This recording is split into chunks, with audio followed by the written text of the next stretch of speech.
Perbedaan antara Law of Nation dengan International Law. Law of Nation merupakan istilah lama dalam hukum internasional yang dilakukan oleh subjek, yaitu raja, dengan subjek yang lainnya dalam ruang lingkup yang terbatas. Ruang lingkup yang terbatas artinya hanya bekerja sama dengan bangsa lain yang memiliki kultur atau budaya yang sama. Lalu International Law. International Law merupakan aturan yang mengatur hubungan antar negara dalam ruang lingkup yang lebih luas. International Law terbagi menjadi dua, yaitu Public International Law dan Private International Law.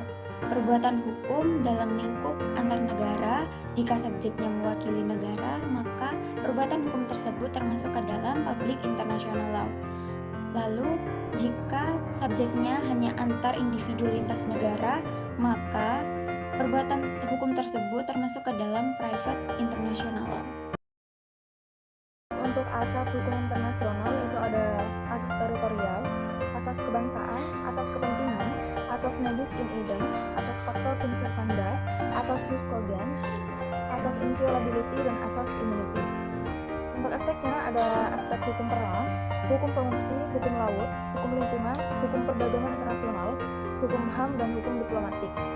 Untuk sumbernya ada 5, yaitu perjanjian internasional, kebiasaan internasional, prinsip-prinsip hukum umum, ajaran para ahli hukum, dan hukum perjanjian. Yang selanjutnya yaitu ciri pembeda antara hukum internasional dengan hukum nasional. Hukum nasional ini hanya mengatur di dalam suatu negara saja. Jadi dia hanya mengatur antar warga, dia hanya mengatur individu yang ada di dalam suatu negara saja. Sedangkan untuk hukum internasional, dia mengatur hubungan ruang lingkupnya ini jauh lebih luas karena dia mengatur hubungan antara negara satu dengan negara yang lain. Dia mengatur hubungan antar negara. Lalu yang selanjutnya berdasarkan sumber hukumnya. Di hukum nasional, sumber hukumnya ini berasal dari kehendak negara itu sendiri. Nah, sedangkan di hukum internasional, berdasarkan pasal 38 ayat 1 Statuta Mahkamah Internasional, sumber hukum internasional ini ada 4 sumber, yaitu yang pertama adalah perjanjian internasional atau International Convention. Lalu yang kedua ada kebiasaan internasional atau International Custom. Lalu yang ketiga ada prinsip umum hukum atau General Principle of Law.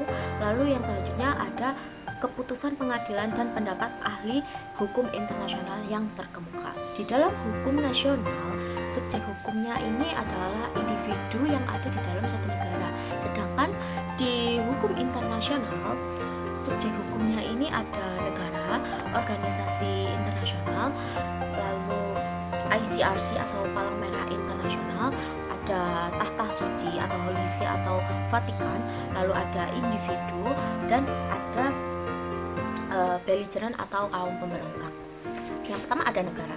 Kenapa sih kok negara itu disebut sebagai subjek hukum internasional? Ya karena suatu aturan itu tidak akan bisa dibuat jikalau tanpa adanya suatu negara. Artinya dia memiliki kapasitas hukum yang sangat luas dan dia tidak terbatas. Nah, untuk yang selanjutnya yaitu tahta suci atau Holy See atau Vatikan ya. Dasar dari penetapan tahta suci ini sebagai subjek hukum internasional dapat kita lihat di dalam Lateran Treaty tahun 1929, yang mana ini merupakan perjanjian antara Italia dengan Vatikan, yang dalam perjanjian tersebut berisi bahwa Italia akan mengembalikan sebidang tanah kepada Vatikan. Lalu Italia akan mengakui Vatikan ini sebagai negara. Lalu yang selanjutnya ada organisasi internasional. Dan seterusnya ada ICRC atau Palang Merah Internasional. Kenapa kok Palang Merah Internasional ini tidak masuk dalam organisasi internasional saja? Ya karena dulu ICRC ini pernah ikut menyusun naskah konvensi Jenewa tahun 1949 yang mana ini mengenai hukum humaniter. Dia juga memiliki kontribusi yang sangat besar dalam bidang hukum internasional, yaitu dalam hukum perang. Lalu yang selanjutnya yaitu individu atau natural person.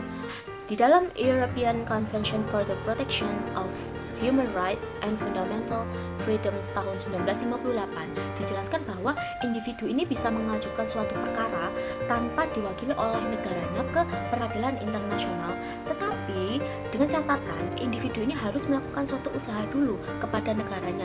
Jadi sebelum dia mengajukan suatu perkara ke peradilan internasional, dia bisa mengajukan perkara tersebut. Tetapi sebelum itu dia harus melakukan usaha terlebih dahulu kepada negaranya sendiri.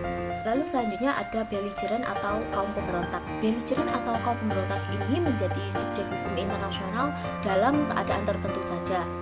Tujuan adanya dari kaum pemberontak ini adalah melakukan gerakan separatisme dari negaranya ketika negaranya ini melakukan diskriminasi atau pelanggaran HAM di suatu wilayah. Syarat-syarat belligerence yang harus terpenuhi agar diakui sebagai belligerent. Di antaranya syarat-syarat tersebut adalah satu, yaitu belligerent ini harus terorganisir di bawah kepemimpinan yang jelas. Lalu yang kedua, dia memiliki tanda pengenal.